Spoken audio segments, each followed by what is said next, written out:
এই যে তোমার এক জায়গা থেকে অন্য জায়গায় যে স্থানান্তর হওয়া, কি হচ্ছে, তোমার অঙ্গ প্রত্যঙ্গ সঞ্চালন হচ্ছে, প্লাস কি হচ্ছে, তোমার স্থান পরিবর্তনও হচ্ছে। তাহলে এর সংজ্ঞা যদি আমরা লিখতে যাই, এগুলো কখনোই মুখস্থ করতে হবে না, তুমি যদি বুঝে পড়ো। তো কি লিখবে? যে প্রক্রিয়ায় তোমার অঙ্গ প্রত্যঙ্গ সঞ্চালনের দ্বারা তোমার স্থান পরিবর্তন ঘটছে, তাকে আমরা কি বলবো? গমন বলবো। ঠিক আছে? তো যেমন উদাহরণ, কারা গমন করতে সক্ষম? উদ্ভিদের মধ্যে, উদ্ভিদের মধ্যে বলছি, প্রাণীদের মধ্যে নয়, উদ্ভিদের মধ্যে কারা গমন করতে সক্ষম? ক্ল্যামাইডোমোনাস আর ভলভক্স। তো এরা কি করছে? গমন করতে সক্ষম। আরেকটা আছে ডায়াটোম নামে। তো এরা কিন্তু উদ্ভিদ, এরা কিন্তু উদ্ভিদ, কিন্তু এরা গমন করতে পারে। ঠিক আছে? নেক্সট আমরা যেটা যাব সেটা হচ্ছে লজ্জাবতী লতাপাতার চলন। তো লজ্জাবতী পাতা তোমরা সবাই দেখেছো যে পাতায় হাত দিলে সঙ্গে সঙ্গে কী হয়, পাতাটা মুড়ে যায়, বা পাতাটা আমরা বলি লজ্জাবতী নাম কেন দেওয়া হয়েছে, যে পাতাটা সঙ্গে সঙ্গে একজোট একজোট হয়ে যায়। যে একজোট হয়ে যায় ওটাকেই বলা হচ্ছে যে লজ্জা পেয়ে যাচ্ছে, এই জন্য ওর নাম দেওয়া হয়েছে লজ্জাবতী। তো লজ্জাবতীর বিজ্ঞানসম্মত নাম কি আছে? Mimosa pudica. Mimosa pudica. ঠিক আছে? বিজ্ঞানসম্মত নাম এটা। আর যেটা পড়তে হবে সেটা হচ্ছে এর মধ্যে রয়েছে একটা পত্রফলকে, এর যে পত্রফলকটা রয়েছে, এর পত্রফলকে পালভিনাস, পালভিনাস নামক একটা বিশেষ গঠন রয়েছে। সে কি করে না, সে করে যান্ত্রিক উদ্দীপনা। যান্ত্রিক উদ্দীপনা কোনটা? যখন তুমি পাতায় হচ্ছে তোমার আঙুল টাচ করছো, মানে স্পর্শ করছো, বা কোনো কারণে হয়তো সেখানে উদ্দীপনা এলো, তো সেই স্পর্শজনিত কারণে বা উদ্দীপনার কারণে যখন পাতাটা কি হয়ে যায়, মুড়ে যায়। তো যান্ত্রিক উদ্দীপনা কোনটা? কোনো একটা বাইরে থেকে উদ্দীপনা এলো, সেটা হচ্ছে যান্ত্রিক উদ্দীপনা। তখন ওই যান্ত্রিক উদ্দীপনাকে কি করছে? তড়িৎ উদ্দীপনা, মানে সঙ্গে সঙ্গে যে মুড়ে যাচ্ছে, তো সেই যে মুড়ে যাওয়াটা হচ্ছে তড়িৎ উদ্দীপনা। তাহলে যান্ত্রিক উদ্দীপনা কোনটা? হয় স্পর্শ, না হলে কোনো বাহ্যিক উদ্দীপনা, অন্যান্য কোনো বাহ্যিক উদ্দীপনা। তো ওইটা হচ্ছে যান্ত্রিক উদ্দীপনা। ওর ফলে কি হচ্ছে, যখন ওই পাতাটা সংকুচিত হয়ে যাচ্ছে বা এক জায়গায় সংযোজন করে যাচ্ছে, সেটাকে আমরা কি বলবো? তড়িৎ উদ্দীপনা। তো পালভিনাস নামক যে গঠনটা রয়েছে পত্রফলকে, সে কি করছে? যান্ত্রিক উদ্দীপনাকে তড়িৎ উদ্দীপনায় স্থানান্তর করতে সাহায্য করছে। তো এই যে পালভিনাস যে গঠনটা রয়েছে, সে কি করছে? মোটর কোষসমূহ যে মানে আয়ন বা জল, এগুলো কি হচ্ছে, এগুলোকেও কিন্তু কোষে স্থানান্তর করতে সাহায্য করছে এই পালভিনাস যে গঠনটা। সে কি করছে? যখন গাছটা মাটি থেকে জল শোষণ করছে, আয়ন শোষণ করছে, সেই জল বা আয়নকে এক কোষ থেকে আরেকটা কোষে স্থানান্তর করতেও সাহায্য করছে কে? না, পালভিনাস গঠন।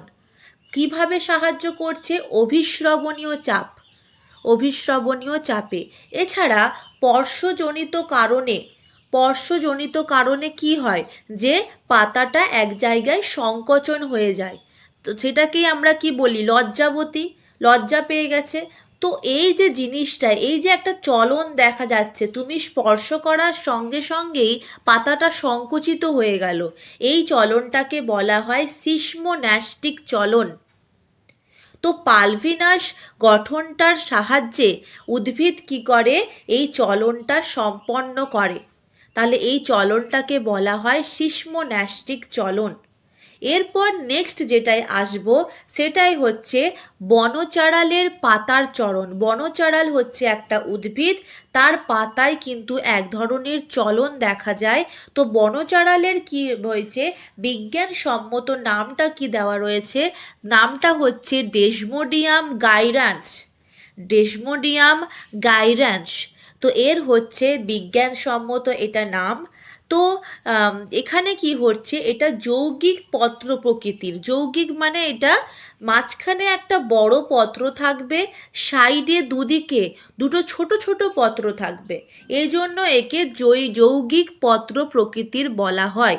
এই যে একটা ছন্দে গঠিত বড় পত্র আর দুদিকে দুটো ছোট পত্র, তো এখানে কি হয়, যখন বিশেষ চলন দেখা যায়, কিভাবে চলন ঘটে, যে পত্র ফলকের চলন হচ্ছে, হয়তো কোনো উদ্দীপনা এলো, উদ্দীপনাটা এলো প্রথমে হচ্ছে বড় ফলকে এলো, বড় ফলক থেকে ছোট ফলকে গেল, সেখান থেকে আবার অন্য ফলকে গেল, এইভাবে তারা চলনটাকে সম্পন্ন করে। তো এই যে চলনটা পত্র ফলকের মাধ্যমে যখন কোনো চলন ঘটাচ্ছে, সেটাকে আমরা কি বলবো, নৃত্যনত উদ্ভিদ। নৃত্যরত উদ্ভিদ মানে এ একটা নির্দিষ্ট ছন্দের মাধ্যমে নিজের চলনটা সম্পন্ন করে বলে এটা দেখতে কিছুটা মনে হয় যে একটা নৃত্যে কি হয়, যে পরপর পরপর স্টেপগুলো হয়, সেরকমভাবে নির্দিষ্ট পরপর স্টেপে বনচরাল উদ্ভিদ কিন্তু তার চলনটা সম্পন্ন করে বা উদ্দীপনাটা স্থানান্তর করে। তো এই যে পরপর স্টেপে যে চলনটা করছে, এটাকে কিছুটা নৃত্যের স্টেপের মতো দেখায় বলে একে নৃত্যরত উদ্ভিদ বলে, বা ভারতীয় টেলিগ্রাফ উদ্ভিদ বলে। টেলিগ্রাফ কি করে, টেলিগ্রাফ করে এক জায়গা থেকে অন্য জায়গায় খবর পৌঁছায়, তাই তো? সেই রকমভাবে ও কি করছে, ঠিক সুন্দরভাবে এক জায়গা থেকে আরেক জায়গা, আরেক জায়গা থেকে আরেক জায়গায়, এখানে কোনো মাঝখানে গ্যাপ আসবে না যে এক জায়গা থেকে জাম্প করে আর অন্য জায়গায় চলে গেল, এরকম হবে না। ঠিক পরপর একটা পর্যায়ক্রমিকভাবে এর স্থানান্তর ঘটে, চলনের স্থানান্তর ঘটে, এই জন্য একে ভারতীয় টেলিগ্রাফ উদ্ভিদ বা নৃত্যরত উদ্ভিদও বলা হয়ে থাকে। ক্লিয়ার? এখান থেকে আমরা যেটা আরেকটা জিনিস পড়ব, যে চলন ও গমনের মধ্যে কি পার্থক্য রয়েছে। তো চলন আর গমনের পার্থক্য মানে মুখস্থ করার মতো কিছুই নাই। এখানে আমরা প্রথমে এর সংজ্ঞাটা লিখব, যে এ কি করে, যে স্থান পরিবর্তন করতে পারে, চলন অঙ্গ প্রত্যঙ্গ সঞ্চালনের মাধ্যমে চলন সম্পন্ন করে, আর গমন কি করে, অঙ্গ প্রত্যঙ্গ সঞ্চালনের সাথে সাথে স্থান পরিবর্তন করে গমন সম্পন্ন করে। একটা পয়েন্ট আমাদের হয়ে গেল। নেক্সট যেটা আছে, যে চলন কাদের ক্ষেত্রে দেখা যায়, উদ্ভিদে কাদের ক্ষেত্রে দেখা যায়, ক্ল্যামাইডোমোনাস, ভলভক্স এদের ক্ষেত্রে দেখা যায়।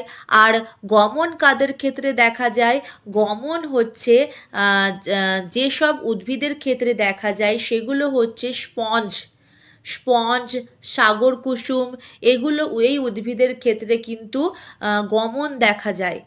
তো এইভাবে কি হচ্ছে, চলন আর গমন কিন্তু সম্পন্ন হচ্ছে।